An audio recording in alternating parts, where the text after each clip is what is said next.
আমরা এখানে যে দাবি নিয়ে এসেছিলাম সাধারণ শিক্ষার্থীরা, সেটা হলো আমরা ইতিমধ্যেই দেখেছি যে ক্যাম্পাসে ছাত্র রাজনীতিকে কেন্দ্র করে অলরেডি একটা লাশ পড়ে গেছে। আমরা চাই না যে এই লাশের মিছিল আর দীর্ঘায়িত হোক। সেই লক্ষ্যে আমরা সাধারণ শিক্ষার্থীরা আজকে ভিসি স্যারের সাথে দেখা করেছি এবং তাকে আলটিমেটাম দিয়েছি রবিবারের মধ্যে উনি যেন যথাযথ ব্যবস্থা গ্রহণ করে অতি সত্বর বিশ্ববিদ্যালয়ে সকল প্রকার ছাত্র রাজনীতি নিষিদ্ধ করেন।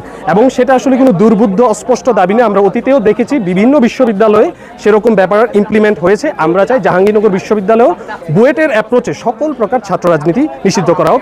আমরা আশা করি যে এই প্রশাসন অতি দ্রুত সেই ব্যবস্থা গ্রহণ করবে। বিশ্ববিদ্যালয়ে সকল ধরনের দলীয় লেজুর ভিত্তিক ছাত্র শিক্ষক কর্মকর্তা কর্মচারী রাজনীতি নিষিদ্ধ করে অতি সত্বর জাকসু কার্যকরের জন্য আমরা সাধারণ শিক্ষার্থীরা আজকে আমাদের বাদ জুমার পরে আমাদের কেন্দ্রীয় শহীদ মিনারে সমবেত হয়েছি যে এই মুহূর্তে ক্যাম্পাসে সকল ধরনের দলীয় লেজুর ভিত্তিক ছাত্র শিক্ষক কর্মকর্তা কর্মচারী রাজনীতি থাকা উচিত নয় এবং শিক্ষার্থীদের দাবি দেওয়াগুলো যৌক্তিক উপায়ে শিক্ষার্থীদের প্রতিনিধিত্ব করার জন্য জাকসু কার্যকর করতে হবে।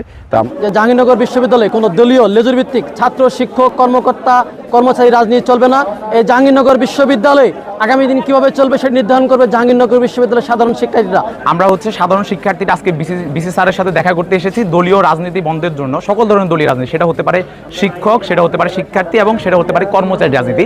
আমরা বিশ্ববিদ্যালয়ে পড়াশোনার পরিবেশ নিশ্চিত করার স্বার্থে সকল ধরনের দলীয় রাজনীতি আমরা নিষিদ্ধ চাই এবং যোগ্য নেতৃত্বের জন্য আমরা সেখানে জাকসু সচল চাই। যেহেতু প্রত্যেকটা শিক্ষার্থীরই 90% শিক্ষার্থীরই ম্যান্ডেট হচ্ছে দলীয় রাজনীতি ক্যাম্পাসে বন্ধ করা, পাশাপাশি জাকসুকে সচল করে যোগ্য নেতৃত্ব তাদের হাতে তুলে দেওয়া। বিশ্ববিদ্যালয় ক্যাম্পাসে যে সাবেক ছাত্রলীগ নেতা শামীম মোল্লাকে যেভাবে প্রহার করে গণপিটুনি দিয়ে যেভাবে মারা হয়েছে, এজন্যই আমরা সোচ্চার রয়েছি সাধারণ শিক্ষার্থীরা যে অনতিবিলম্বে জাহাঙ্গীরনগর বিশ্ববিদ্যালয়ে দলীয় লেজুর ভিত্তিক ছাত্র রাজনীতি বন্ধ হোক এবং সাধারণ শিক্ষার্থীদের অধিকার আদায়ের জন্য অবিলম্বে জাকসু চালু হোক। ধারণা করছি যে তাকে পরিকল্পিতভাবে মারা হয়েছে এবং এতে রাজনীতিরও একটা প্রভাব আছে। আমরা সাধারণ ছাত্ররা এই যে ঘৃণ্য হত্যা, এটার তীব্র নিন্দা জানাচ্ছি এবং আমরা কখনোই বিচার বহির্ভূত কোনো হত্যাকাণ্ডকে সাপোর্ট করব না এবং এই ক্যাম্পাসে যাতে কোনো দলীয় লেজুর ভিত্তিক রাজনীতি চলতে না পারে এই জন্য আমরা প্রশাসনের কাছে দাবি জানাই এবং এই হত্যার সুষ্ঠু তদন্তের সাপেক্ষে যাতে দোষীদের যথাযথ শাস্তি প্রদান করা হয় তার জন্য দাবি জানাচ্ছি। এটা আমরা আন্দোলনের শুরু থেকেই আমরা দাবি জানিয়ে আসছিলাম যে আমরা ক্যাম্পাসে ছাত্র রাজনীতি মুক্ত রাখবো, সেটা শিক্ষক হোক ছাত্র হোক।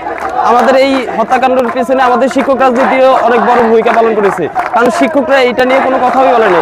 আজ 2 দিন হয়ে গেল, আজ পর্যন্ত তারা কোনো বিবৃতি প্রকাশ করেনি করা হবে, কিন্তু এখন পর্যন্ত ভার্সিটি প্রশাসন থেকে কোনো ব্যবস্থা নেওয়া হয়নি। শুধুমাত্র একটা নথিপত্রে তারা একটা এই মামলা দায়ের করেছে যে আমরা ছাত্ররা এই বিচার বহির্ভূত যে হত্যাকাণ্ডটা ঘটেছে, মব জাস্টিস হয়েছে, এর বিরুদ্ধে আমরা একটা মামলা দায়ের করেছি, এছাড়া আর কিছুই হয়নি।